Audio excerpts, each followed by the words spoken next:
સમાચાર સામે આવી રહ્યા છે। આઈપીએલ 2025 ને હવે સ્થગિત જાહેર કરવામાં આવી છે। મહત્વના સમાચાર દર્શક મિત્રો, આઈપીએલ બીસીસીઆઈ તરફથી સ્થગિત જાહેર કરવામાં આવી છે। આ વર્ષની હવે જેટલી પણ મેચ છે તેને હવે રદ ગણવામાં આવશે।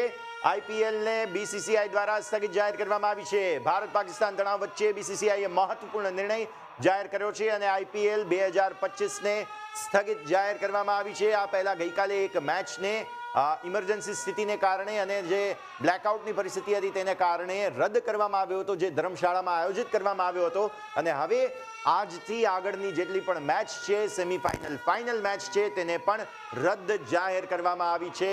જે પ્રકારે સતત પાકિસ્તાન તરફથી ભારત પર હુમલાના પ્રયત્નો કરવામાં આવી રહ્યા હતા, જેને નિષ્ફળ જરૂર ભારતે કર્યા છે, પરંતુ આગળ વધુ કોઈ તણાવની પરિસ્થિતિ ન બને તથા ભારતમાં જે બહારથી વિદેશી ખેલાડીઓ પણ આવેલા છે, આટલું વીવીઆઈપી મૂવમેન્ટ જ્યારે થતું હોય ત્યારે આ બધા જ મેચને રદ જાહેર કરવાનો નિર્ણય બીસીસીઆઈ તરફથી કરવામાં આવી છે। બાકી રહેલી મેચ હવે પછી રમાડવામાં આવશે। હવે એ શેડ્યુલ પણ ફરી એકવાર જાહેર કરવામાં આવશે, પરંતુ અત્યારની સ્થિતિ પ્રમાણે બીસીસીઆઈએ આઈપીએલને રદ જાહેર કરી છે।